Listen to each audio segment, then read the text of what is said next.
Welcome to केएमडी classes. दोस्तों, हम helping verb की चर्चा कर रहे थे। जैसा कि हमने देखा कि हमारी जो प्राइमरी हेल्पिंग वर्ब्स थी वो तीन प्रकार की थी, डू, बी और हैव टाइप की। इसमें हमने ये भी चर्चा की थी कि हमारी डू टाइप की जो हेल्पिंग वर्ब है वो सिंपल टेंस के लिए यूज होती है। बी टाइप की जो हेल्पिंग वर्ब है वो कंटिन्यूस टेंस के अंदर यूज होती है। ठीक इसी प्रकार हमने ये भी चर्चा की थी कि हैव टाइप की हेल्पिंग वर्ब्स परफेक्ट टेंस के अंदर यूज होती है। इसमें हमने डू टाइप की हेल्पिंग वर्ब पिछली क्लास में डिस्कस कर ली थी। आज जो हम डिस्कस करने जा रहे हैं, हमारा टॉपिक है बी टाइप की वर्ब। और जैसा कि आपको दिखाई दे रहा है कि ये कंटिन्यूस टेंस में यूज होती है। तो ये किस प्रकार से यूज होती है और क्या क्या इसका स्ट्रक्चर बन सकता है, उसकी हम आज की इस क्लास में चर्चा कर रहे हैं दोस्त। ठीक है, तो देखिए बी टाइप की जो हेल्पिंग वर्ब है, हमने देखा कि ये कंटिन्यूस टेंस में यूज होती है। कौन से टेंस में यूज होती है? कंटिन्यूस जो टेंस होता है उसमें यूज होती है। कौन से प्रकार की हेल्पिंग वर्ब? बी टाइप की हेल्पिंग वर्ब यूज होती है। और हम अगर इसका क्लासिफिकेशन करें तो देखिए, ये कंटिन्यूस जो है आपका प्रेजेंट का भी हो सकता है और ये कंटिन्यूस टेंस पास्ट के अंदर भी हो सकता है। तो देखिए, कंटिन्यूस टेंस में यूज होगी बी वाली हेल्पिंग वर्ब, और ये प्रेजेंट और ये पास्ट दो प्रकार से हम कंटिन्यूस का अध्ययन कर सकते हैं दोस्तों। तो जैसा कि हमें पता है कि बी की जो फॉर्म्स होती है वो इसमें हमने पीछे डिस्कस किया था पिछली क्लास में कि बी, बीन, बीइंग, इसके बाद इज, आर, एम, वॉज और वर, ये इसकी फॉर्म्स थी। कुल मिला के बी वर्ब जो है इसकी 8 फॉर्म्स होती है। और 8 फॉर्म में से हम जो कंटिन्यूस टेंस पढ़ने जा रहे हैं ये अपना प्रेजेंट है और ये पास्ट है। तो दोस्तों देखिए, प्रेजेंट में अगर बी की फॉर्म की बात करेंगे तो इसमें यूज होती है इज, आर और एम। ये प्रेजेंट वाला जो कंटिन्यूस है इसमें कौन कौन सी फॉर्म यूज होगी बी की? इज, आर और एम, ये तीन फॉर्म प्रेजेंट में यूज होती है। और पास्ट के अंदर इसकी यूज होती है वॉज और वर। पास्ट में एक तो वॉज और दूसरी है वर, ये पास्ट में यूज होती है। तो जैसा कि हम पिछली क्लास में डिस्कस कर चुके हैं कि आपकी जो हैव टाइप की और बी टाइप की, डू टाइप की ये जो वर्ब्स हैं ये प्राइमरी ऑक्सिलरी के रूप में काम में आती है। और प्राइमरी ऑक्सिलरी जो होती है वो दो प्रकार के फंक्शन करती है, इसीलिए वो मॉडल ऑक्सिलरी से अलग होती है। क्योंकि मॉडल ऑक्सिलरी केवल और केवल हेल्पिंग वर्ब का काम करती है, और प्राइमरी जो वर्ब्स हैं या प्राइमरी जो ऑक्सिलरीज हैं अर्थात डू, बी और हैव, ये दो फंक्शन करती है एक ही साथ। ये मेन वर्ब का फंक्शन भी करती है और हेल्पिंग वर्ब के रूप में भी ये फंक्शन करती है। इसीलिए हम ये कह सकते हैं कि प्राइमरी जो वर्ब्स हैं वो दो प्रकार के फंक्शन करती है। तो इनका जो फंक्शन होगा देखिए वो दो प्रकार का होगा। फर्स्ट, हो सकता है किसी सेंटेंस में ये मेन वर्ब के रूप में फंक्शन कर रही हो, और हो सकता है किसी दूसरे सेंटेंस में ये हेल्पिंग वर्ब के रूप में फंक्शन कर रही हो। तो कुल मिलाकर हम ये कहेंगे कि हमारी जो तीनों फॉर्म्स होती है प्राइमरी, बी, डू और हैव, ये तीनों की तीनों ही मेन वर्ब और हेल्पिंग वर्ब के रूप में यूज होती है। तो यहाँ पर हम डिस्कस करेंगे कि जब इस बी वर्ब का प्रेजेंट के अंदर यूज हो रहा है कंटिन्यूस में, तो ये इज, आर, एम के रूप में यूज होगा। ये मेन वर्ब के रूप में भी हो सकता है और हेल्पिंग वर्ब के रूप में भी हो सकता है। ठीक इसी प्रकार अगर हम वाज और वर की बात करें तो इसका जो यूज होगा वो यूज भी हमारा दो प्रकार से हो सकता है, एक मेन वर्ब के रूप में और एक दूसरा जो है हेल्पिंग वर्ब के रूप में। कुल मिला के एक चीज हमने कंफर्म ली है, निश्चित है कि प्राइमरी वर्ब्स सारी की सारी दो प्रकार के फंक्शन करती है, और वो जो वाक्य बन रहा है, सेंटेंस बन रहा है, स्ट्रक्चर उसका जो है वो ये डिसाइड करवाता है कि ये मेन वर्ब के रूप में यूज़ हो रही है या हेल्पिंग वर्ब के रूप में यूज़ हो रही है, और यही हमें आज इस क्लास में समझना है। देखिए, जब इज आर एम आपके मेन वर्ब के रूप में यूज़ होती है तो इसको हम मेन वर्ब के रूप में जब ये यूज होगी तो इसको हम लिंकिंग वर्ब बोलते हैं। किसके रूप में? लिंकिंग वर्ब के रूप में ये यूज होती है दोस्तों। और जब ये लिंकिंग वर्ब के रूप में यूज हो रही है तो इसका अर्थ जो होगा प्रेजेंट कंटिन्यूस में इज आर एम का मेन वर्ब के रूप में, अर्थात मेन वर्ब के रूप में मतलब लिंकिंग वर्ब के रूप में, तो इसका जो अर्थ होगा वो होगा है या हूं। ये अर्थ इसका निकलेगा दोस्तों। डिटेल से समझेंगे हम आगे इसको भी, लेकिन पहले इसके अर्थ की चर्चा कर लेते हैं। अगर पास्ट कंटिन्यूस की हम बात करें तो बी की जो फॉर्म होगी वो होगी वाज और वर। यहाँ पर ये मेन वर्ब के रूप में आएगी तो हम ये कहेंगे कि वाज और वर जो है ठीक इज आर एम की तरह इधर पास्ट के अंदर ये भी लिंकिंग वर्ब के रूप में काम करेगी। अब ये लिंकिंग वर्ब है क्या, ये भी एक डिस्कस करेंगे हम इसके ऊपर। और जब वाज और वर आपके मेन वर्ब के रूप में यूज हो रही है तो इसका जो अर्थ होगा दोस्तों वो अर्थ होगा आपका था, यानी था से संबंधित, था, थे, थी, इस प्रकार का इसका अर्थ निकलेगा वाज और वर का। लेकिन ये केवल और केवल तब निकलेगा जब पास्ट कंटिन्यूस में वाज और वर मेन वर्ब के रूप में यूज हुई हो, और उसी समय हम इसको लिंकिंग वर्ब कहेंगे। ठीक है ना? तो हेल्पिंग वर्ब की चर्चा थोड़ा अपन बाद में कर लेते हैं, पहले लिंकिंग वर्ब को समझ लेते हैं हम अच्छे से कि लिंकिंग वर्ब अर्थात मेन वर्ब के रूप में जब ये यूज होती है तो किस प्रकार से यूज होती है। देखिए,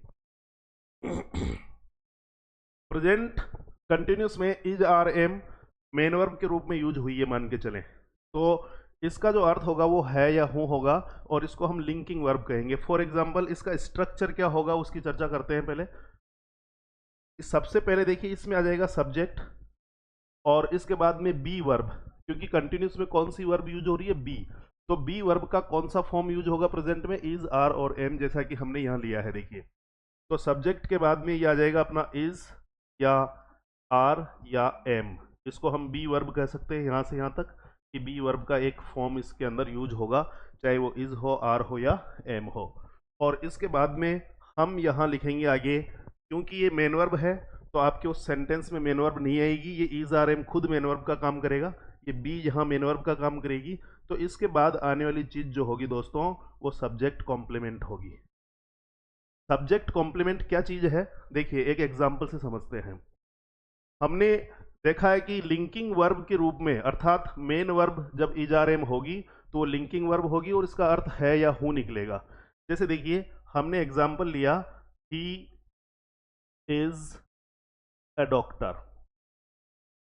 हमने एक एग्जाम्पल लिया, ही इज ए डॉक्टर। अब यहां समझना यह है कि हमारा जो बी वर्ब का इज यूज हुआ है यहाँ पे देखिए ये, तो ये हेल्पिंग वर्ब के रूप में यूज हुआ है या मेन वर्ब के रूप में यूज हुआ है? देखिए ही यहाँ पर हमारा सब्जेक्ट है जो कि प्रोनाउन है, और ए डॉक्टर यहाँ पर आपका ये देखिए नाउन है। डॉक्टर यानी डॉक्टर यहाँ नाउन का काम कर रहा है। तो देखिए यानी इसमें यहाँ और यहाँ कहीं हम देख रहे हैं वर्ब नजर नहीं आ रही है, मेन वर्ब नजर नहीं आ रही है। इसका तात्पर्य यह है कि हमारी ये जो इज आई है बी के रूप में, इज आर एम, क्योंकि प्रेजेंट कंटिन्यूस है तो यहाँ इज आया है, इसका मतलब ये है या हूं से निकला, इसका अर्थ निकलेगा दोस्तों। अब देखिए हमने इसको क्या कहा है? इसको सब्जेक्ट कहा है, इसको बी इज आर एम, ये बी का रूप है, और आगे हमने जो वर्ड यूज किया था वो किया था सब्जेक्ट कॉम्प्लीमेंट। तो सब्जेक्ट कॉम्प्लीमेंट का तात्पर्य यह है कि ऐसा कोई वर्ड या ऐसी कोई फ्रेज जो आपके सब्जेक्ट के अर्थ को पूरा करती हो। जैसे हमने कहा ही इज ए डॉक्टर, वह डॉक्टर है, तो बताइए डॉक्टर कौन है? डॉक्टर है वह, या हम ये कहना चाहते हैं कि वह क्या है? डॉक्टर है। तो कहने का तात्पर्य इसका जो अर्थ है वो इसके साथ पूर्ण हो रहा है। तो ये जो ए डॉक्टर है इसको हम कहेंगे सब्जेक्ट के अर्थ को पूरा करने वाला, अर्थात सब्जेक्ट कॉम्प्लीमेंट।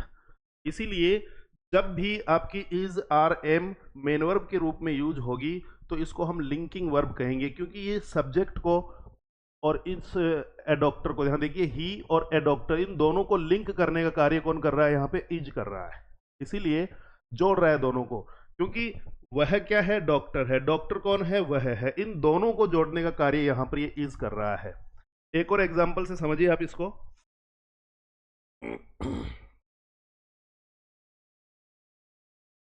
सपोज कीजिए हमने यहां एग्जाम्पल लिया कि वी आर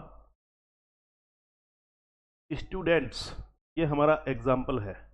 अब देखिए, बताइए हम क्या हैं, हम स्टूडेंट्स हैं, या मैं उल्टा पूछूं, स्टूडेंट्स कौन है इस वाक्य के अनुसार, वी, हम विद्यार्थी हैं, यानी वी के बारे में ही कहा गया है कि हम क्या हैं, विद्यार्थी हैं, स्टूडेंट्स हैं। तो इन दोनों को, यानी वी का अर्थ कब पूरा हो रहा है, जब स्टूडेंट साथ में बोले हम विद्यार्थी हैं, यानी इस और इस दोनों शब्दों को जोड़ने का कार्य कर रहा है आपका ये आर।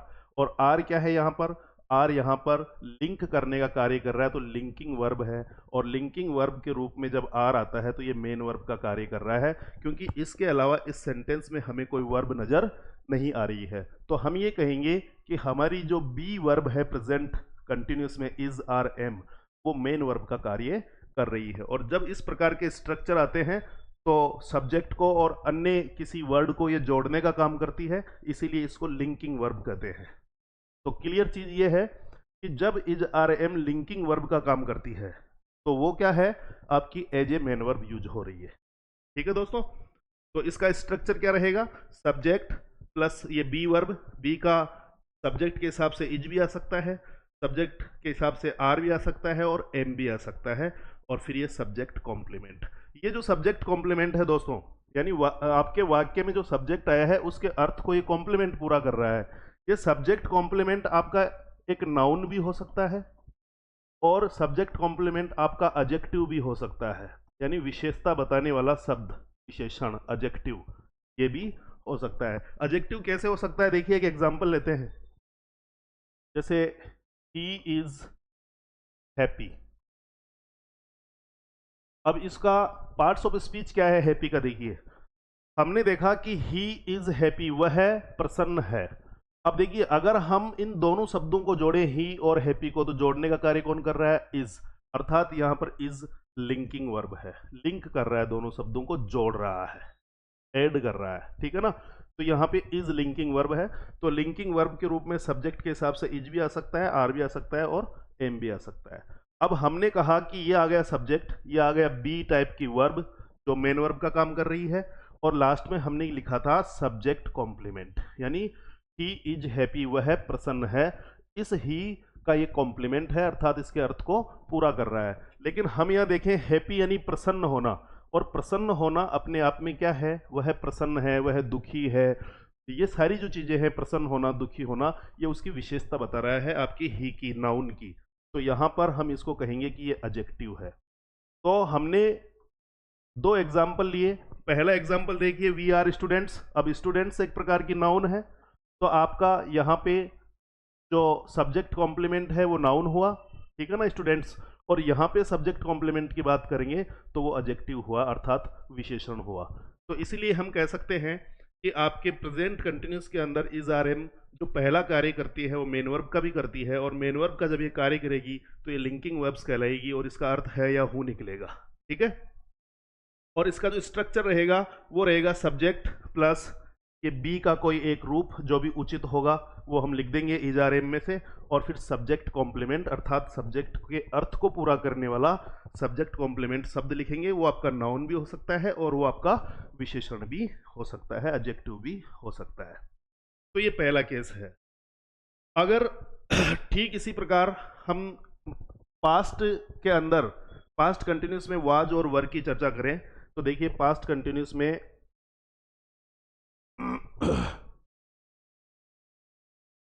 ये आपका कंटिन्यूअस,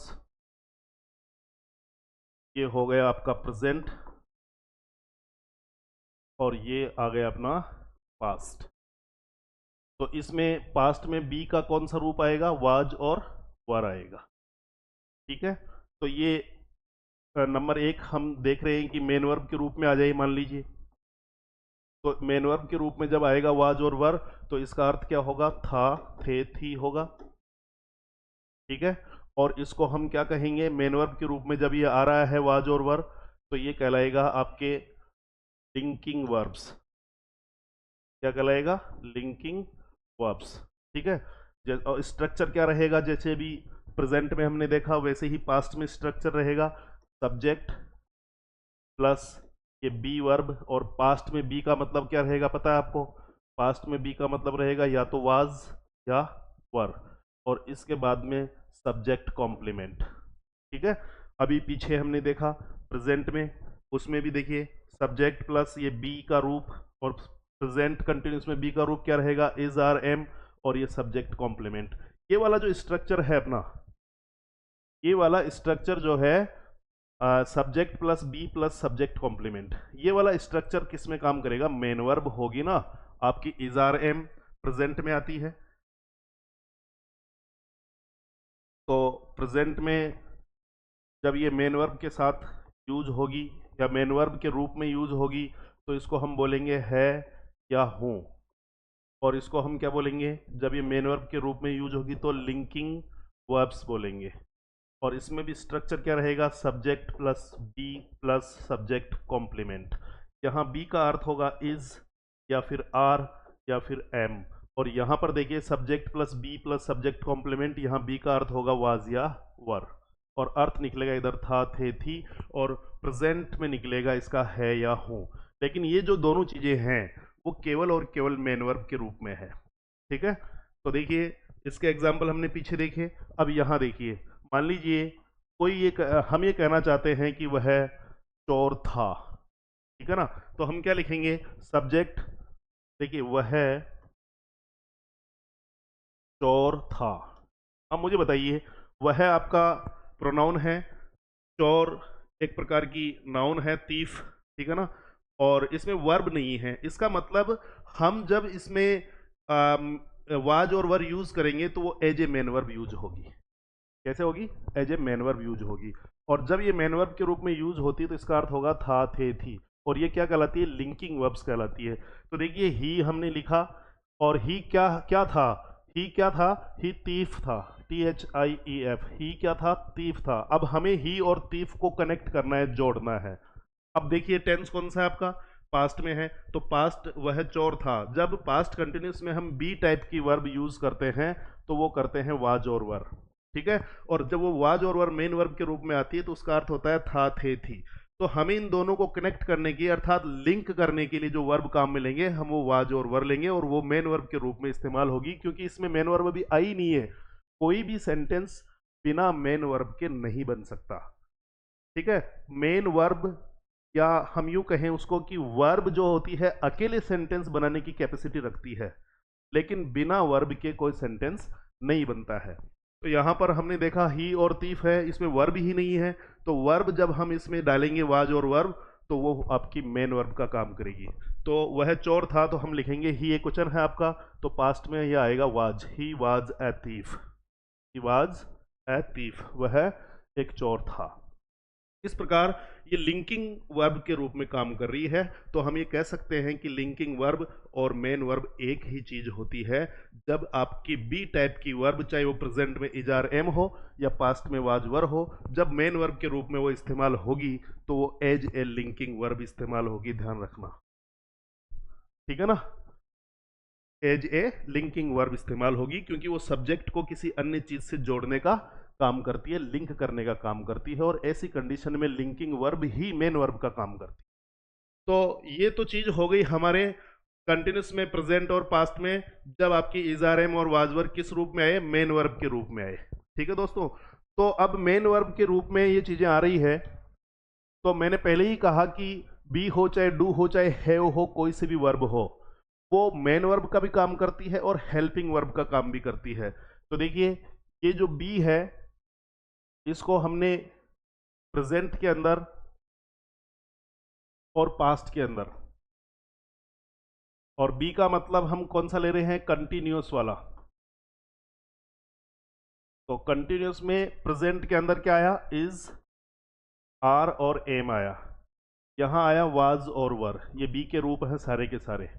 ठीक है, तो इसका एक रूप तो हो गया मेन वर्ब के रूप में।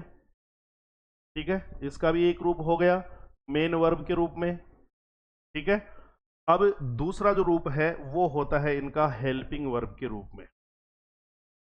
दूसरा जो रूप है वो होता है हेल्पिंग वर्ब के रूप में। तो जब मेन वर्ब के रूप में आया तो हमने इसका स्ट्रक्चर क्या लिखा, सब्जेक्ट लिखा प्लस बी वर्ब लिखा और सब्जेक्ट कॉम्प्लीमेंट। ये इसको आप समझ गए होंगे, पीछे हमने इसको डिटेल से अभी एग्जाम्पल सहित पढ़ा है। तो जब वाज और वर्ब मेन वर्ब के रूप में आएगी तो स्ट्रक्चर क्या रहेगा, सब्जेक्ट बी वर्ब और सब्जेक्ट कॉम्प्लीमेंट।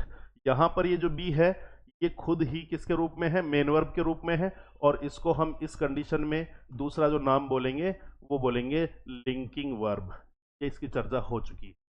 ठीक है, यहां पर ये बी जो है ये वर्ब है, इसके अलावा कोई भी चीज वर्ब नहीं है, तो ये मेन वर्ब कहलाएगी आपकी बी। ठीक है, और मेन वर्ब के साथ साथ इसका दूसरा जो नाम है वो नाम है लिंकिंग वर्ब।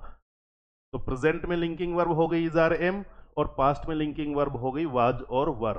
ठीक है, अब ये तो रूप हो गया इनका मेन वर्ब के रूप में। Is are am was were continuous में यूज होती है, तो हम ये देखेंगे कि इनका हेल्पिंग वर्ब के रूप में क्या यूज होता है। देखिए, जब इज आर एम आपके हेल्पिंग वर्ब के रूप में यूज होती है तो इसका जो स्ट्रक्चर होगा वो क्या रहेगा। देखिए, सब्जेक्ट ये बी, इज आर एम में से कोई सी भी आ जाएगी। अब चूंकि आपकी ये जो बी है यहां पहले मेन वर्ब थी, इसीलिए आगे कोई वर्ब नहीं आई क्योंकि वो खुद ही मेन वर्ब है। अब यहां पर हम पढ़ना चाहते हैं कि हेल्पिंग वर्ब के रूप में जब इज आर एम हो, हेल्पिंग वर्ब के रूप में जब वाजवर हो, तो स्ट्रक्चर में क्या बदलाव आता है।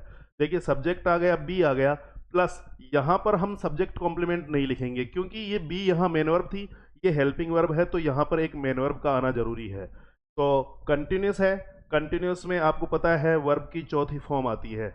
पिछली क्लास में हम अच्छे से चर्चा कर चुके हैं, डिस्कस कर चुके हैं कि वर्ब की 5 फॉर्म होती है। जैसे गो की फर्स्ट है गो, सेकंड वेंट, थर्ड गॉन और चौथी है गोइंग, और पांचवी फॉर्म है जो एस ई एस से बनती है गोज। ठीक है ना, तो इसलिए यहां पर हम लिखेंगे subject plus be plus verb की फोर्थ फॉर्म। अगर पास्ट के अंदर वाज और वर्ब हेल्पिंग वर्ब के रूप में यूज हो रहा है तो इसमें भी स्ट्रक्चर होगा subject plus be verb plus verb की फोर्थ फॉर्म। ध्यान देना, बाकी जो बचेगा वो अदर में आ जाएगा, अन्य में। ठीक है ना, तो देखिए यहां पर मेन वर्ब थी तो हमने बी रखा, यहां पर ये हेल्पिंग वर्ब है तो बी के बाद में देखिए हमने वर्ब रखा, इसमें नहीं रखा था। तो एक एग्जांपल से इसको समझते हैं। जब is are am main verb के रूप में होती है तो इसका अर्थ मैंने आपको बताया था कि इसका अर्थ है निकलता है या फिर हूं निकलता है, ये मेन वर्ब के रूप में होती है तब। लेकिन जब is are am helping verb के रूप में आती है, मेन वर्ब नहीं है, क्योंकि यहाँ ये देखिए बी आई है, ये हेल्पिंग वर्ब है, ये वर्ब आ गई, ये मेन वर्ब है। हेल्पिंग वर्ब मेन वर्ब से पहले आती है, ठीक है ना, और उसकी हेल्प करती है टेंस क्रिएट करने के लिए, टेंस को बताने के लिए। इसीलिए जब भी बी आपकी as a helping verb use होगी तो उसके जस्ट बाद में आपकी वर्ब दी गई होगी। ठीक है ना, मेन वर्ब दी गई होगी। जैसा कि ऊपर बी के बाद मेन वर्ब नहीं है, देखो नहीं है ना, इसलिए हम कहेंगे कि ये खुद मेन वर्ब है। यहाँ बी के बाद में वर्ब आ गई, इसका मतलब ये जो बी है ये हेल्पिंग वर्ब है, ना कि मेन वर्ब है। तो एक एग्जाम्पल से समझते हैं। देखिए, यहाँ प्रेजेंट में बी का मतलब इज आर एम होगा और पास्ट में बी का मतलब वाज और वर होगा। ठीक है ना, तो देखिए हमने लिखा, जैसे मान लीजिए ही बी, अब ही एक वचन है तो बी क्या होगा, इज आर एम में से इज। ही इज अब वर्ब की फोर्थ फॉर्म, जैसे मान लीजिए मैंने लिखा प्ले से बनाया प्लेइंग, ये फोर्थ फॉर्म हो गई प्ले की। He is playing a game, ये अदर में आ जाएगा, ऑब्जेक्ट मान लीजिए इसको, ये ऑब्जेक्ट है अभी। He is playing a game. अब आपसे यहां कहा जाए कि इज यहां पर क्या है, हेल्पिंग वर्ब है या मेन वर्ब है, तो आप कहेंगे कि इसमें प्ले मेन वर्ब है और मेन वर्ब से पहले बी का यूज हुआ है, तो ये बी यहां आपकी हेल्पिंग वर्ब है। तो साथियों, जब is are am as a helping verb use होती है तो उसके बाद में वर्ब की फोर्थ फॉर्म आती है। ठीक है, चाहे वो प्रेजेंट टेंस हो चाहे वो पास्ट टेंस हो। इसी को हम पास्ट में अगर बनाना चाहते तो कैसे बनता, देखिए क्या आ गया ही, और ये बी, बी का फॉर्म प्रेजेंट में जैसे इज आर एम में से ही के हिसाब से इज आ गया। अगर हम पास्ट की बात कर रहे होते तो इसका वाज या वर में से ही के साथ क्या आ जाता, वाज आ जाता। He was playing a game. अब देखिए अर्थ में क्या परिवर्तन होगा, यहां पर इज आया है तो he is playing a game, यहां पे वाज आया है he was playing a game. ये वाज ये बता रहा है कि हम पास्ट की बात कर रहे हैं, ये इज ये बता रहा है कि हम प्रेजेंट की बात कर रहे हैं कंटिन्यूस में।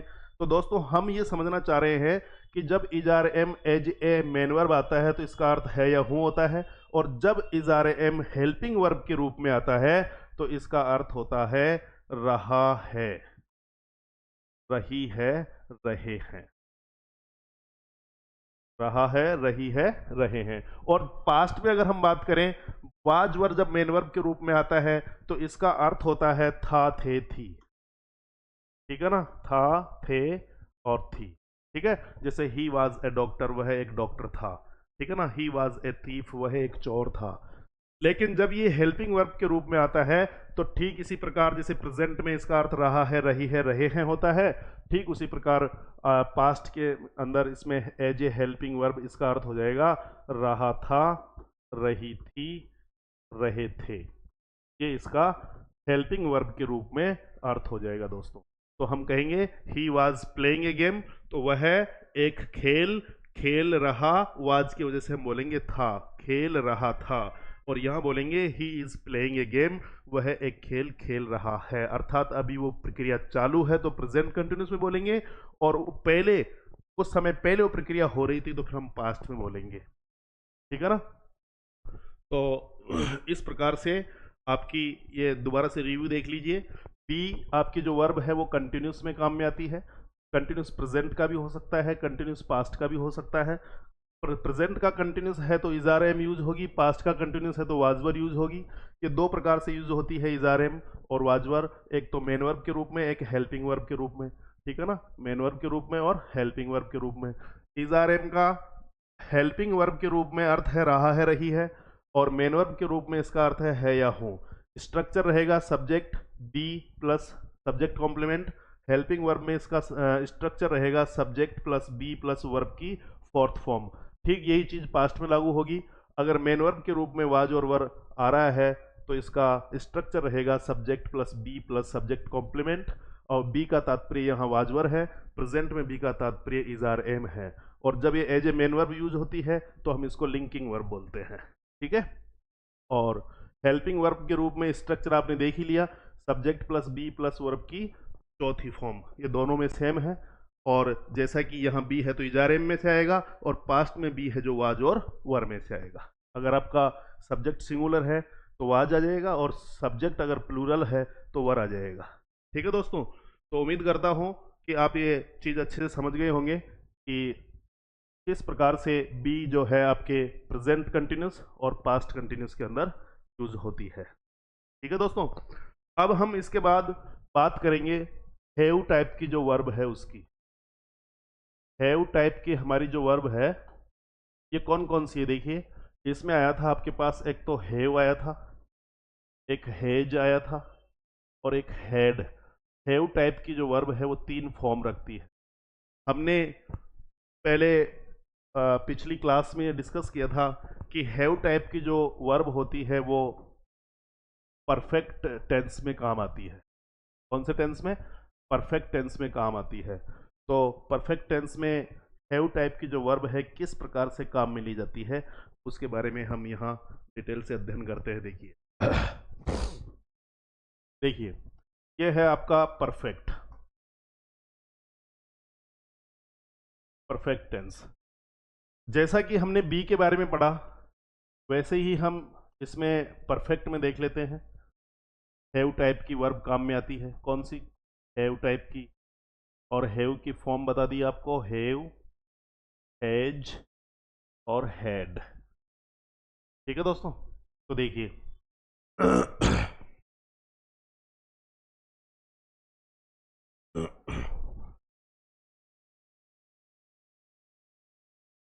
ये परफेक्ट आपका हो सकता है प्रेजेंट का परफेक्ट हो सकता है ये परफेक्ट आपके पास्ट का परफेक्ट हो। अब जैसा कि हम देखते हैं कि परफेक्ट के अंदर हैव टाइप की वर्ब यूज होती है दोस्तों, तो हैव टाइप की जो वर्ब है उसमें हैव, हेज और हेड आ गया है। तो हैव और हेज ये यूज होता है आपके प्रेजेंट के परफेक्ट में। कौन कौन सी चीज यूज होती है बताइए। एक तो यूज होती है हैव और एक यूज होती है हैज। ये दो चीजें प्रेजेंट के परफेक्ट में यूज होती है। अब बच गया कौन सा, हेड। ये हेड जो है आपके, ये पास्ट के परफेक्ट में यूज होती है, पास्ट के परफेक्ट में यूज होती है। ठीक है, जैसा कि हम पहले ही पढ़ चुके हैं कि हैज और हैव टाइप की वर्ब हो, चाहे बी टाइप की वर्ब हो, चाहे डू टाइप की वर्ब हो, ये एज ए मेन वर्ब आती है और एज ए हेल्पिंग वर्ब भी आती है। एक सेंटेंस में या तो मेन वर्ब का काम करेगी या हेल्पिंग वर्ब का काम करेगी। तो हम दोनों ही स्थितियों की चर्चा करते हैं। माना कि पहला ये है कि ये मेन वर्ब के रूप में है, ठीक है ना। तो हेड जो है ये हो सकता है मेन वर्ब के रूप में आ रहा हो। तो दोनों की ही मेन वर्ब की सिचुएशन की हम बात कर लेते हैं। देखिए, जब हैज और हैव मेन वर्ब के रूप में आ रहा है मान लीजिए, तो इसका जो अर्थ होगा वो होगा रखना। क्या होगा, रखना। पास्ट में भी अगर had as a main verb आ रहा है तो इसका अर्थ होगा रखना। तो देखिए, ये प्रेजेंट का परफेक्ट है, तो रखना का तात्पर्य है रखता है, रखती है, रखते हैं, या फिर रखता हूं, क्योंकि ये प्रेजेंट का परफेक्ट है और ये मेन वर्ब की बात कर रहे हैं हम। अगर पास्ट की बात है तो हम बोलेंगे रखता था, रखती थी, रखते थे। ये एज ए मेन वर्ब की बात हो रही है दोस्तों, यहां पे ध्यान रखना।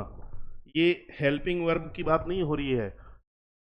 रखता था, ये हैज और हैव अगर मेन वर्ब के रूप में आ रहा है तो इसका अर्थ है रखना।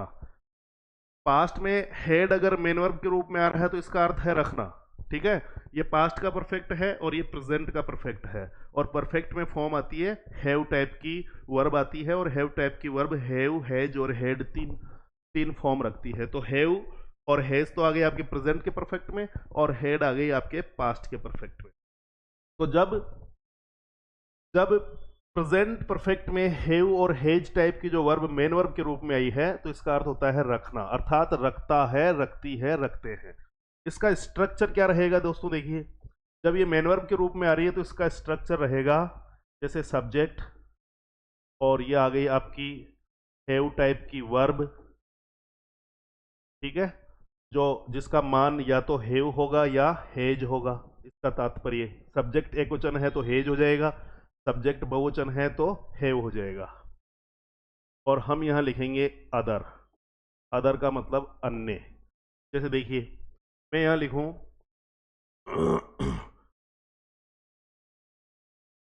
वृद्ध व्यक्ति के 4 पुत्र हैं।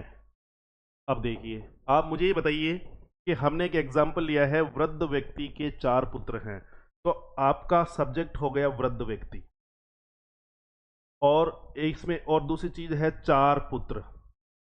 अब मुझे बताइए कि इसमें कहाँ वर्ब दी हुई है, कहीं पर वर्ब नहीं है। तो हम ये देखेंगे कि हमारी जो भी बी टाइप की या डू टाइप की या हैव टाइप की जो हम वर्ब यूज करने जा रहे हैं वो हेल्पिंग वर्ब के रूप में यूज नहीं होगी, यहाँ पे वो मेन वर्ब के रूप में यूज होगी, क्योंकि आपके वाक्य में कोई मुख्य क्रिया नहीं दे रखी है। मुख्य क्रिया क्या होती है, एक्शन बताने वाला वर्ड होता है, जैसे चलना, उठना, बैठना, नहाना, धोना, खाना, पीना, खेलना। ये एक्शन वाले जो वर्ड्स हैं वो मेन वर्ब्स कहलाती है। तो इसमें ऐसा नहीं है। तो अब हम देखिए, हम इसको हैव टाइप में बनाएंगे। हम इसको ऐसे पढ़ सकते हैं कि वृद्ध व्यक्ति के 4 पुत्र हैं। तो हम इसको इंग्लिश में बनाने के लिए इसको ऐसे मान सकते हैं कि क्या मान सकते हैं कि वृद्ध व्यक्ति 4 पुत्र रखता है, 4 पुत्र रखता है। ऐसे भी तो हम इसको बना सकते हैं ना।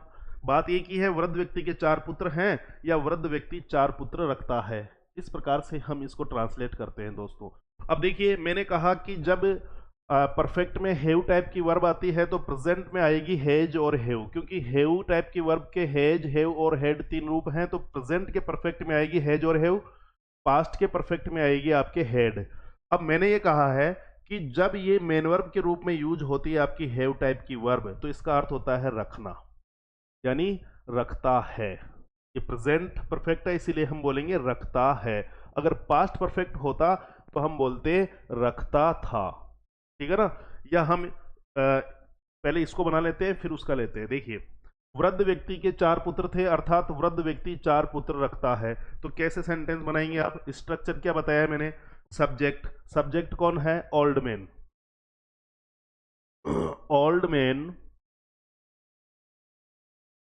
ठीक है। फिर आगे क्या है? हैव टाइप की वर्ब। अब हैव टाइप की वर्ब यहां देखिए, 4 पुत्र रखता है, वर्तमान है ये, यानी प्रेजेंट का परफेक्ट है, तो यहां पर या तो हैव आएगा या हैज आएगा। अब ओल्ड मैन आपका एक वचन है तो यहां पर हम क्या लिखेंगे? हैज लिखेंगे। ओल्ड मैन हैज, ठीक है। ये हैव टाइप की वर्ब आ गई जिसका वैल्यू क्या रहेगी? हैज। फिर अदर क्या रखता है वो देखिए, 4 पुत्र। क्या रखता है? 4 पुत्र। ओल्ड मैन हैज 4 सन्स, 4 पुत्र। ये आपका इस प्रकार से स्ट्रक्चर बन जाएगा। देखिए, ये सब्जेक्ट हो गया, ये हैव टाइप की वर्ब हो गई, और ये अदर हो गया 4 sons. Old man has 4 sons. तो इस प्रकार से आप सेंटेंस बना सकते हैं। लेकिन यहाँ ध्यान देने की बात है कि यहाँ हैज जो है वो मेन वर्ब के रूप में आई है, तो इसका अर्थ होगा रखना।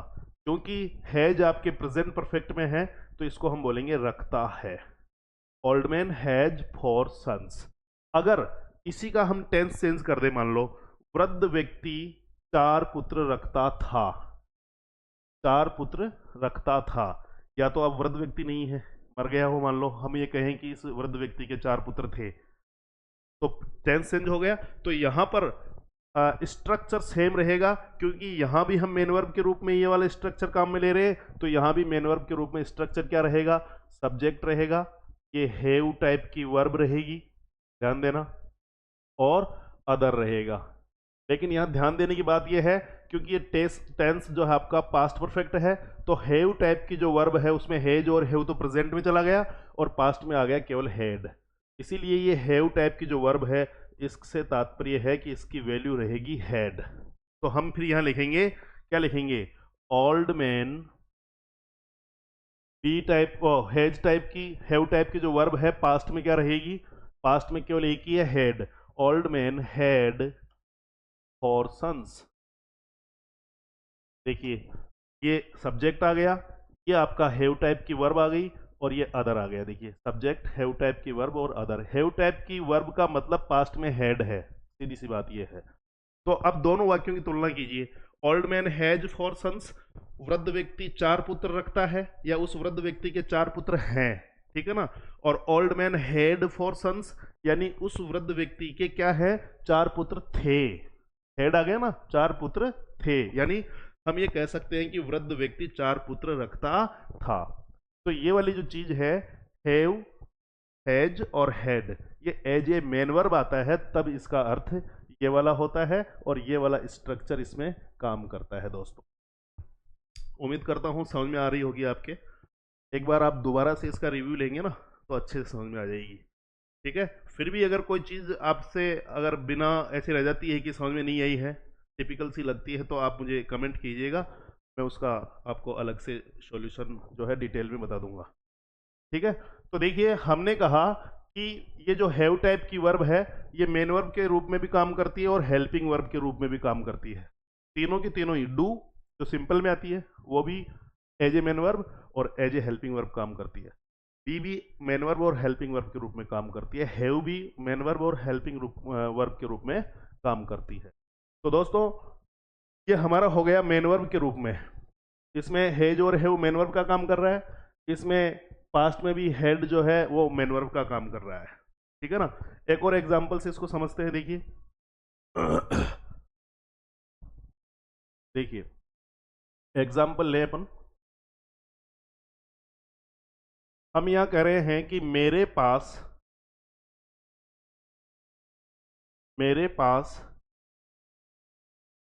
एक पेन है। एक तो हम ये कह रहे हैं, तो देखिए इसको यहां बनाएंगे। दूसरा है, तुम्हारे पास एक पेन था, ठीक है। अब यहां सीधी सी बात है दोस्तों कि मेरे पास एक पेन है, इसका मतलब ये है कि आप वो पेन रखते हैं, सीधी सी बात ये है। आप ये भी कह सकते हैं कि मैं एक पेन रखता हूं, ठीक है, और तुम्हारे पास एक पेन था, इसका तात्पर्य ये हुआ कि तुम एक पेन रखते थे, अब नहीं है, ठीक है। तो हैव टाइप की जो वर्ब होती है वो जब मेन वर्ब के रूप में आती है तो उसका अर्थ रखना होता है। अगर वो प्रेजेंट में आ रही है तो रखता है, रखती है, रखते हैं। अगर वो पास्ट में आ रही है तो रखता था, रखती थी, रखते थे। तो प्रेजेंट में हैव टाइप की जो वर्ब है वो होती है हैज और हैव, ठीक है। और पास्ट में जो हैव टाइप की वर्ब है वो होती है हैड। स्ट्रक्चर आपको मैंने बता ही दिया है कि जब ये मेन वर्ब के रूप में आती है हैज और हैव तो इसका स्ट्रक्चर क्या होता है। इसका स्ट्रक्चर होता है, देखिए, सब्जेक्ट लाइए, हैव टाइप की वर्ब लाइए, ठीक है ना, और फिर अदर चीज लिख दीजिए जो भी बची हुई है। ये इसका स्ट्रक्चर है। ये अदर आपकी कोई भी नाउन हो सकती है और भी कोई अन्य चीज हो सकती है। तो देखिए, आप इस वाक्य को कैसे बोल सकते हैं कि मेरे पास एक पेन है, इसका तात्पर्य यह है कि मैं एक पेन रखता हूं, मैं एक पेन रखता हूं। तो हैव टाइप का सेंटेंस हो गया, क्योंकि हैव का तात्पर्य मेन वर्ब के रूप में रखना होता है, ठीक है। तो अब क्या लिखेंगे आप, सब्जेक्ट लिखेंगे आई, हैव टाइप की वर्ब लिखेंगे, चूंकि प्रेजेंट है तो हैव टाइप की वर्ब हैज या हैव है, तो आई बहुवचन है तो आप हैव लिखेंगे, आई हैव। अब अदर क्या बच गया, a pen, I have a pen, मेरे पास एक पेन है या मैं एक पेन रखता हूं। ठीक इसी प्रकार अगर पास्ट की बात हो, तुम्हारे पास एक पेन था, यानी यू, हम ये कह सकते हैं कि तुम एक पेन रखते थे, ठीक है ना। अब ये पास्ट हो गई तो रखना मतलब हैव टाइप की, और हैव टाइप में पास्ट का तात्पर्य हैड, तो यू हैड ए पेन, तुम एक पेन रखते थे, या हम ये कहें कि तुम्हारे पास एक पेन था। इस प्रकार से ये मेन वर्ब के रूप में इस्तेमाल होती है, हैव टाइप की वर्ब प्रेजेंट में हैज और हैव के रूप में और पास्ट में हैड के रूप में, ठीक है दोस्तों। अब हम बात करते हैं कि किस प्रकार से आपकी ये जो हैव टाइप की वर्ब है, ठीक है ना, कौन सी वर्ब, हैव टाइप की वर्ब, ये किस प्रकार से हेल्पिंग वर्ब का काम करती है। हमने मेन वर्ब के रूप में देख लिया, दूसरा यूज इसका हेल्पिंग वर्ब के रूप में, ठीक है। हेल्पिंग वर्ब ये वाला जो है आपका प्रेजेंट में, और ये वाला आपके पास्ट में। जैसे कि हैव का मतलब हो गया, एक तो हैव, एक हैज और एक हैड। तो आपको पता है प्रेजेंट परफेक्ट में हम यूज करेंगे हैज और हैव, ठीक है ना, और पास्ट रूप कौन सा है हैव टाइप की वर्ब का, हैड।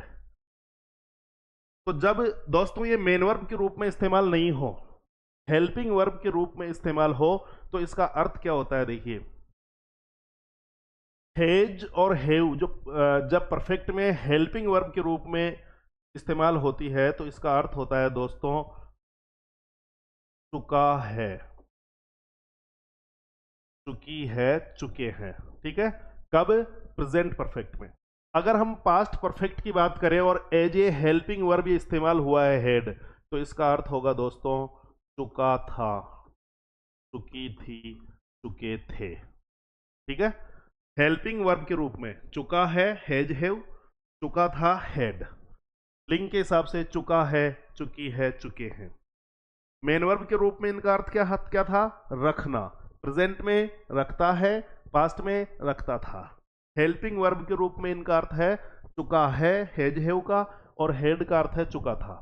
अगर हम इनके स्ट्रक्चर की चर्चा करें कि ये अगर हेल्पिंग वर्ब के रूप में आपके यहाँ हैज और हैव आया है तो उसका स्ट्रक्चर क्या होगा, तो देखिए, सब्जेक्ट होगा, फिर आपकी हैव टाइप की वर्ब होगी। ये हैव टाइप की वर्ब जो है आपकी हैज भी हो सकती है और हैव भी हो सकती है सब्जेक्ट के हिसाब से। और इसके बाद में यहाँ देखिए, क्योंकि ये हेल्पिंग वर्ब है, अब मेन वर्ब नहीं है, इसीलिए अब वर्ब का आना जरूरी है। और परफेक्ट में दोस्तों हमेशा वर्ब की जो फॉर्म आती है वो थर्ड आती है, तो यहाँ पर आएगा वी थर्ड, तीसरी फॉर्म। तो ये वाला, बाकी फिर जो बच गया वो अदर के अंदर आ जाएगा, ठीक है।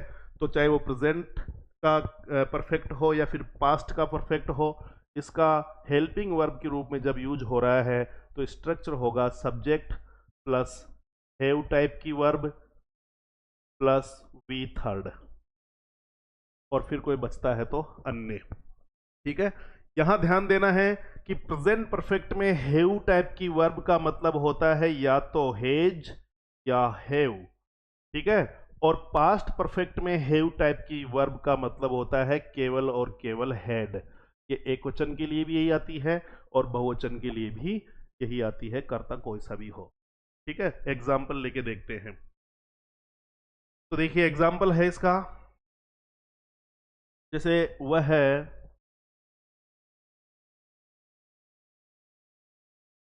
विद्यालय जा चुका है। अब देखिए दोस्तों, सबसे पहले जब हम इसको इंग्लिश में ट्रांसलेट करेंगे तो हम देखेंगे कि वह विद्यालय जा चुका है, इसमें जाना वर्ब है। क्या है? जाना इसमें वर्ब है, मेन वर्ब है।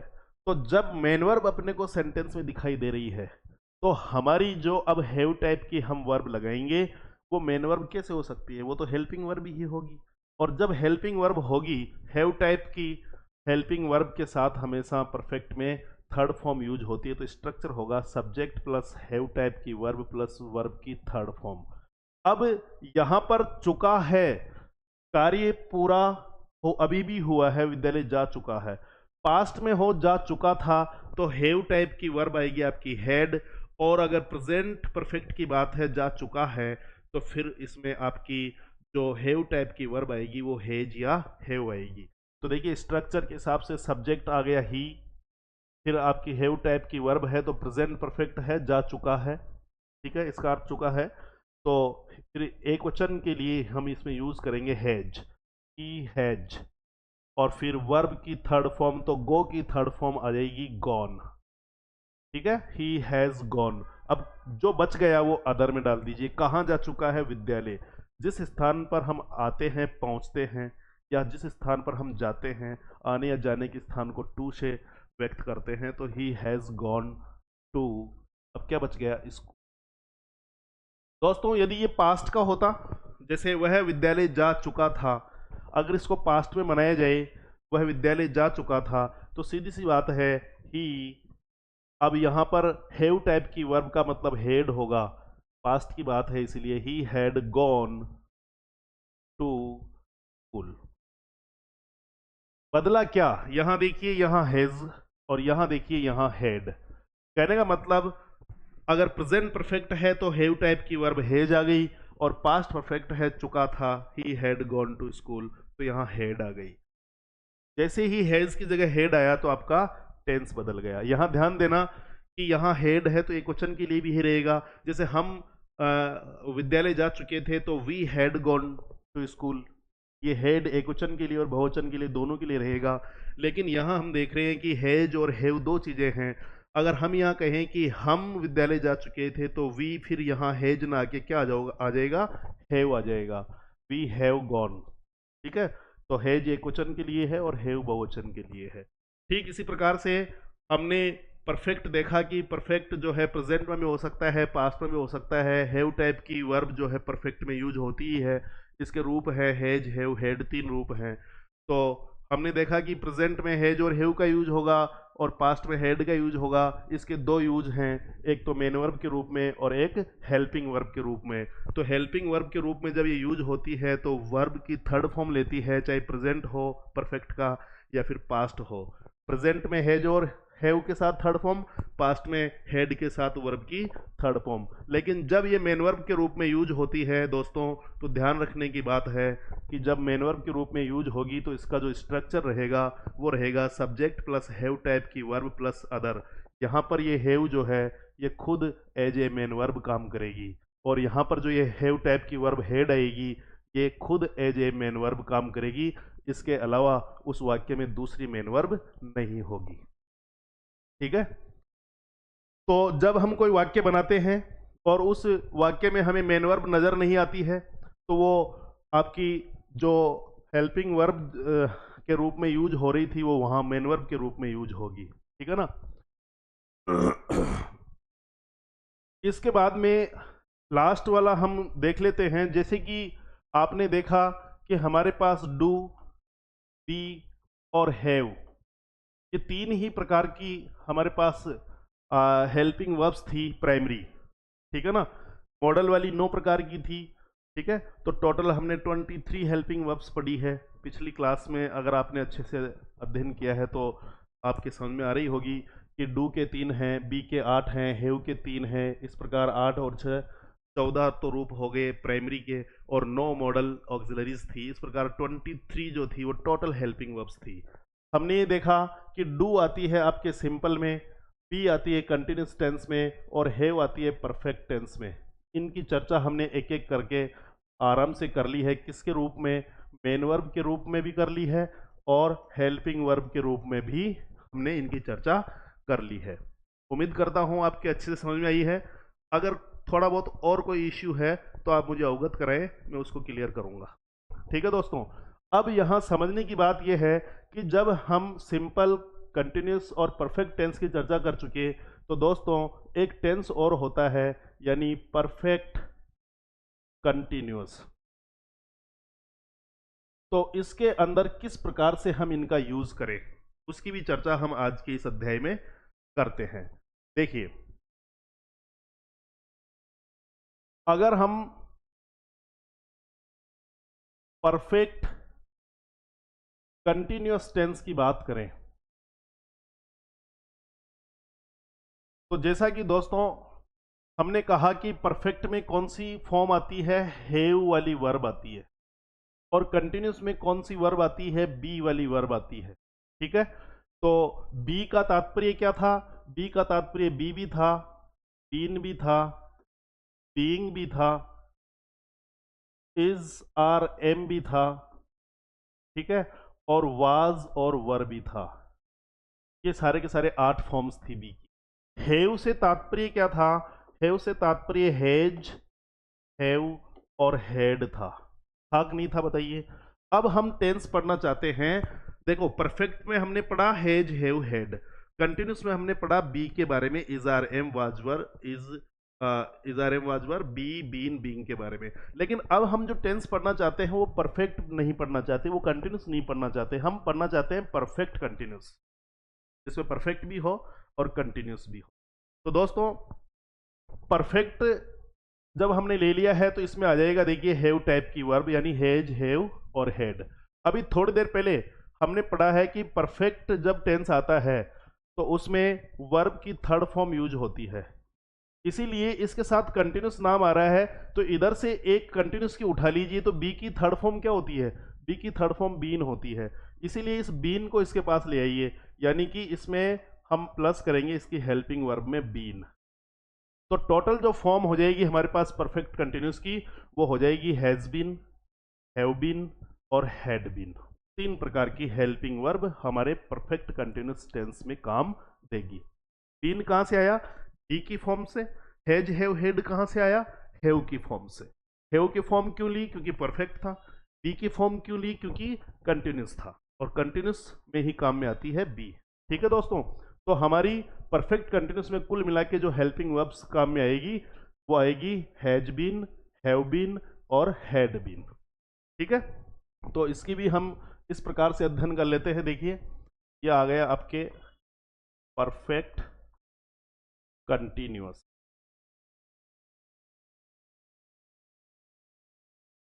तो ये परफेक्ट कंटिन्यूस सपोज कीजिए प्रेजेंट का है, प्रेजेंट परफेक्ट कंटिन्यूस, और इधर ले लीजिए आप ये परफेक्ट कंटिन्यूस मान लीजिए पास्ट का है, पास्ट परफेक्ट कंटिन्यूस।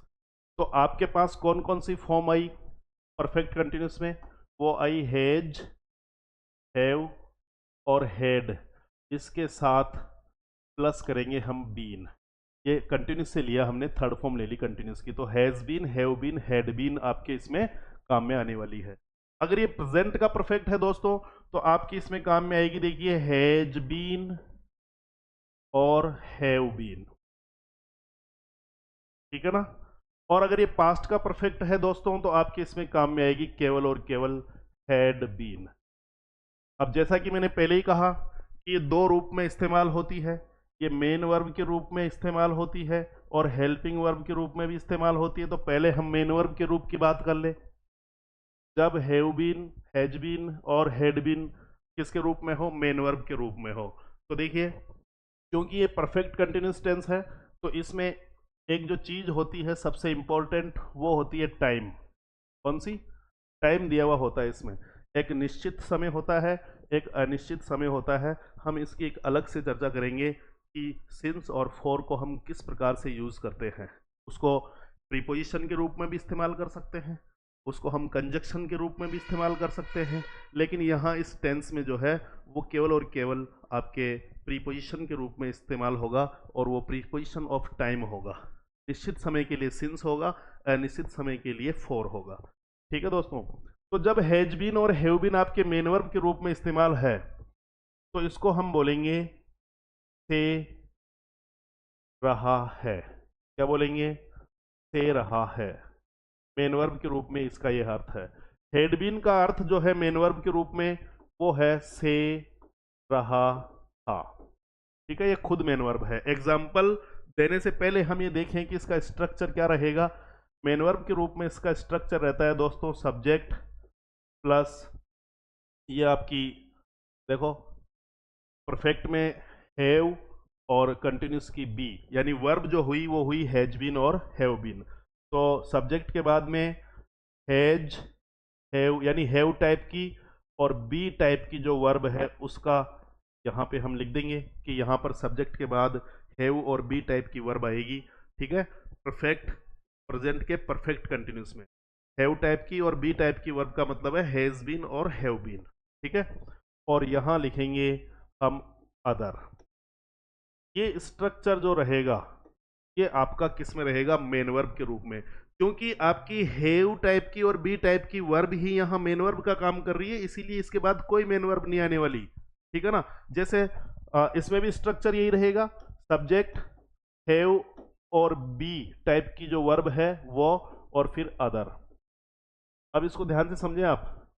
यहां पर यानी हैव और बी टाइप का मतलब है हैव बीन या हैज बीन, क्योंकि ये प्रेजेंट है, और ये पास्ट है। यहां पर हैव और बी टाइप की वर्ब का मतलब सिर्फ और सिर्फ एक ही है, हैड बीन। ठीक है दोस्तों, क्योंकि ये पास्ट टेंस है। और अर्थ क्या रहेगा मेन वर्ब के रूप में? से रहा था। यहां भी क्या रहेगा? से रहा था। से रहा है प्रेजेंट का हो गया ना। तो देखिए इसमें हम ये आपकी हैव टाइप की और बी टाइप की वर्ब मेन वर्ब का काम कर रही है, इसीलिए आगे वर्ब नहीं है। इसमें भी ये मेन वर्ब का काम कर रही है, इसीलिए आगे कोई वर्ब नहीं है। तो इसका एक एग्जांपल देखिए, हमने एक एग्जांपल लिया, ही हैज बीन। ये हैव टाइप की वर्ब और बी टाइप की वर्ब हैज बीन और हैव बीन। तो ही एक वचन है इसलिए has been. He has been loyal. मान लीजिए एक एग्जांपल लिया, ही हैज बीन लॉयल। ठीक है ना। ये यहीं पर, या एक थोड़ा सा और आगे ले ले, इसमें टाइम भी दे दे, क्योंकि परफेक्ट कंटिन्यूस में टाइम इंपॉर्टेंट होता है, सिंस या फॉर उसके लिए यूज होता है।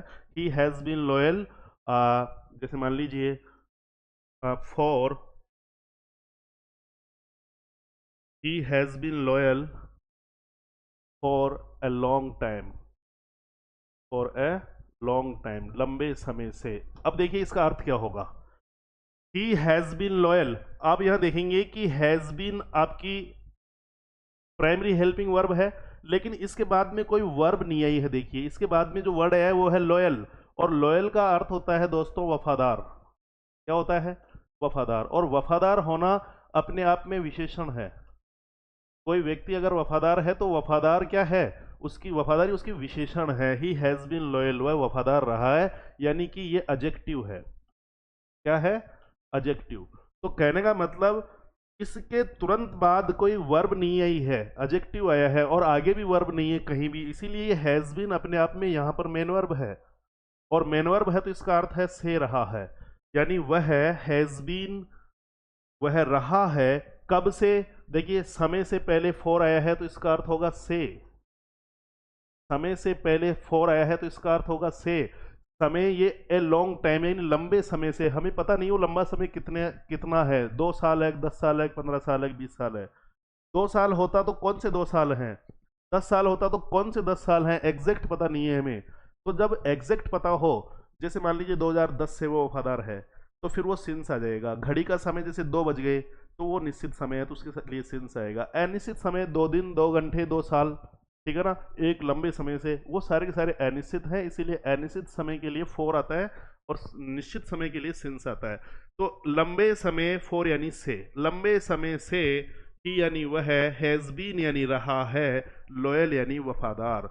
तो इसका अर्थ हमने देखा कि जब ये मेन वर्ब के रूप में यूज होता है हैज बीन या हैव बीन, तो इसका अर्थ होता है से रहा है, यानी he has been loyal for a long time, एक लंबे समय से, ये परिभाषा में शामिल होगा। देखिए से रहा है, ध्यान देना, तो वो लंबे समय से वफादार रहा है। अगर ये पास्ट में होता तो हम यहां लिखते ही हैड बीन, क्या लिखते यहां पर, he had been loyal for a long time, क्योंकि पास्ट के अंदर ये इसकी हो जाएगी से रहा था, और एच बी का तात्पर्य हैव टाइप की, और बी टाइप की जो वर्ब आएगी परफेक्ट कंटिन्यूस में पास्ट के में, तो वो आएगी हैड बीन। इसीलिए हम इसमें क्या लिखेंगे, अगर ये पास्ट का होता, he had been loyal for a long time, यानी वो लंबे समय से वफादार रहा था। हैड बीन आ गया ना, तो रहा था। हैज बीन है तो वो है लंबे समय से वफादार रहा है। ठीक है दोस्तों, अगर आपका सब्जेक्ट बहुवचन आ जाता है, सपोज कीजिए कि हम किसी को कह रहे हैं कि हम लंबे समय से वफादार रहे हैं आपके, और आप हमें ऐसी बात सुना रहे हो, तो अगर हम ये कहें कि हम लंबे समय से आपके वफादार रहे हैं, तो यहाँ बी आ जाएगा। बी आते ही यहाँ आपकी हेल्पिंग वर्ब जो है हैव और बी टाइप की, वो हैज बीन ना होके क्या हो जाएगी, हैव बीन हो जाएगी। We have been loyal to you, हम आपके वफादार रहे हैं, फॉर ए लॉन्ग टाइम, लंबे समय से। ठीक है ना दोस्तों, तो इस प्रकार प्रेजेंट में हैज बीन और हैव बीन जब मेन वर्ब के रूप में आती है तो उसका ये स्ट्रक्चर रहेगा प्रेजेंट परफेक्ट कंटिन्यूस में, और पास्ट परफेक्ट में भी स्ट्रक्चर वो का वही रहेगा, लेकिन यहां पर रिप्लेस क्या होगी, हैज बीन और हैव बीन ना आके यहां पे आएगी हैड बीन, है ना। तो ये एज ए मेन वर्ब की बात है दोस्तों। अब मान के चलिए आपका ये हैज, हैव और हैड जो है ये मेन वर्ब के रूप में नहीं है और हेल्पिंग वर्ब के रूप में, तो इस पे क्या फर्क पड़ने वाला है, देखिए। अगर हम इनको ये कहें कि ये हेल्पिंग वर्ब के रूप में भी यूज होती है, तो बिल्कुल होती है, लेकिन हेल्पिंग वर्ब के रूप में जब ये यूज होगी तो इस पे कोई फर्क नहीं पड़ने वाला, इसका अर्थ वही रहेगा से रहा है। ठीक है ना, इसमें भी हेल्पिंग वर्ब के रूप में जब ये आएगा हैड बीन, तो इसका अर्थ वही रहेगा से रहा था। ठीक है, लेकिन स्ट्रक्चर में थोड़ा परिवर्तन हो जाएगा, क्योंकि पहले ये खुद मेन वर्ब थी, तो देखिए हेल्पिंग वर्ब के बाद में यानी हैव और बी टाइप की वर्ब के बाद में कोई मेन वर्ब नहीं आई थी। ठीक है ना, यहां भी नहीं आई थी। अब ये as a helping verb use हो रहा है, इसका मतलब ये है कि ये किसी न किसी मेन वर्ब से पहले आएगी।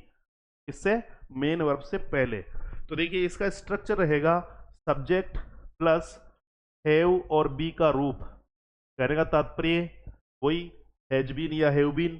ठीक है, और यहां पर आएगी आपकी वर्ब, और ध्यान देना हम टेंस पढ़ रहे हैं प्रेजेंट परफेक्ट कंटिन्यूस और पास्ट परफेक्ट कंटिन्यूस, इसमें कंटिन्यूस नाम आ रहा है, तो कंटिन्यूस में आपको पता है वर्ब की चौथी फॉर्म आती है, चाहे कंटिन्यूस अकेला आए या परफेक्ट के साथ आए, प्रेजेंट कंटिन्यूस हो, पास्ट कंटिन्यूस हो, फ्यूचर कंटिन्यूस हो, या फिर परफेक्ट कंटिन्यूस वाला हो, प्रेजेंट का, पास्ट का, फ्यूचर का, किसी का भी कंटिन्यूस अगर नाम आ जाता है तो वर्ब की फोर्थ फॉर्म आती है। तो सब्जेक्ट प्लस हैव और बी टाइप की वर्ब आएगी, और वर्ब की यहाँ पर आएगी आपके फोर्थ फॉर्म, और फोर्थ फॉर्म का मतलब आप अच्छे से समझते होंगे, जैसे गो, वेंट, गॉन, 3 हो गई, चौथी गोइंग, प्ले की प्लेइंग, रीड की रीडिंग, वॉच की वॉचिंग। ठीक है, इस प्रकार से, और फिर बाकी कुछ बच गया तो वो अदर्स में आएगी। ठीक इसी प्रकार हेल्पिंग वर्ब के रूप में अगर आपका हेड बीन आ रहा है तो इसका स्ट्रक्चर भी वही होगा, subject plus had been, have और बी टाइप की वर्ब, इसमें पास्ट में क्या रहेगी, परफेक्ट कंटिन्यूस में हैड बीन, और वही वी फॉर, वर्ब की चौथी फॉर्म। ठीक है, क्यों, अब यहां देखिए अगर मेन वर्ब के रूप में है तो इसमें ये जो आपने हैव और बी टाइप की वर्ब लिखी, इसके बाद में कोई मेन वर्ब नहीं आई, बताओ कहाँ आई, क्योंकि ये खुद मेन वर्ब है, और यहां पर आ रही है मेन वर्ब, मेन वर्ब की फोर्थ फॉर्म आ रही है, तो फिर ये मेन वर्ब कैसे हो सकती है? अब तो ये हेल्पिंग वर्ब रहेगी, ठीक है ना। और जैसा कि परफेक्ट कंटिन्यूअस टेंस है, तो लास्ट में जैसे ही वाक्य खत्म होगा तो हम या तो सिंस यूज करेंगे या फॉर यूज करेंगे समय के हिसाब से। अगर निश्चित समय है तो सिंस लिख देंगे, अनिश्चित समय है तो फॉर लिख देंगे। इसको सिंस और फॉर को हम अलग से समझेंगे, इसका यूज किस किस प्रकार से होता है, निश्चित समय क्या है और अनिश्चित समय क्या है, ठीक है दोस्तों। तो तो अब इसके एग्जांपल्स देखिए। हेल्पिंग वर्ब के रूप में सब्जेक्ट प्लस हेल्पिंग वर्ब और वी फॉर। हम यहीं पर एक एग्जांपल ले लेते हैं इसका, देखिए। जैसे मान लीजिए हमने लिखा वह है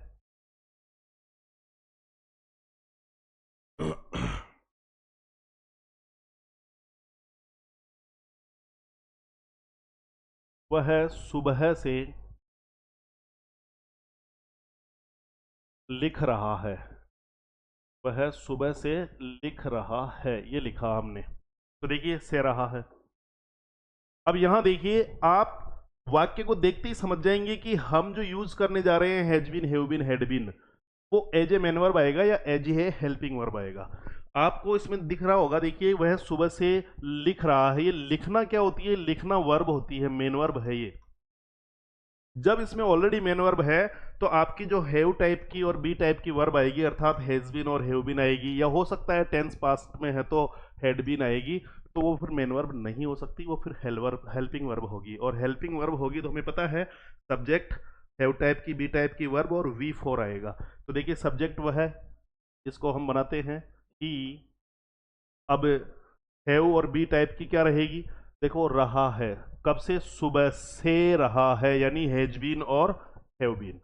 तो ही एक वचन है तो यहां लिखेंगे has been, he has been. अब मेन वर्ब की चौथी फॉर्म, अर्थात राइट यानी लिखना होता है तो writing, he has been writing, ठीक है। इसके बाद अदर लिखेंगे। मैंने पहले ही कहा कि समय अगर निश्चित हो तो सिंस और अनिश्चित हो तो फॉर। अब सुबह अपने आप में निश्चित है तो he has been writing since morning, since morning, इस प्रकार से हो जाएगा। अगर वह सुबह से लिख रहा था होता तो हैज बीन की जगह आ जाता had been, he had been writing since morning, ठीक है दोस्तों। तो ये जो है कहने का तात्पर्य ये है, हैज बीन के बाद यहाँ वर्ब की चौथी फॉर्म है, इसका मतलब ये as a helping verb use हुआ है और ये मेन वर्ब है। लेकिन इस वाले स्ट्रक्चर में ये जो आपका हैज बीन और हैव बीन आएगा, इसके बाद में मेन वर्ब नहीं है, इसका मतलब वो खुद मेन वर्ब है। और यही चीज जो है आपकी हैड बीन के ऊपर भी लागू होती है, ठीक है ना, इस प्रकार से। तो उम्मीद करता हूं कि बी, डू और हैव टाइप की जो समस्त वर्ब्स थी, जो सिंपल में, और बी आती थी कंटिन्यूस में और हैव आती थी परफेक्ट में, ये आपने अच्छे से समझ लिया होगा। और फिर हमने परफेक्ट और कंटिन्यूस को मिलाकर एक सहायक क्रिया निकाली हैव के साथ बी की थर्ड फॉर्म लगा के, क्योंकि परफेक्ट में थर्ड फॉर्म आती है, तो बी से हमने ले लिया बीन। तो हैज बीन, हैव बीन और हैड बीन का यूज हमने किया परफेक्ट कंटिन्यूस में। वो प्रेजेंट का परफेक्ट कंटिन्यूस भी हो सकता है और पास्ट का भी हो सकता है, उसको अच्छे से आपने पढ़ लिया हेल्पिंग वर्ब के रूप में और मेन वर्ब के रूप में, ठीक है दोस्तों। अब ये आज की क्लास थोड़ी ज़्यादा बड़ी हो जाएगी, सिंस और फॉर की चर्चा हम अगली क्लास में करेंगे। उम्मीद करता हूँ आपको अच्छे से समझ में आई होगी। अगर कुछ इश्यूज फिर भी बाकी रहते हैं तो आप कमेंट कीजिएगा, आपकी शंकाओं के समाधान निश्चित रूप से केएमडी क्लासेज करने का प्रयत्न करेगा लगातार। ओके, धन्यवाद, बी हैप्पी, थैंक यू।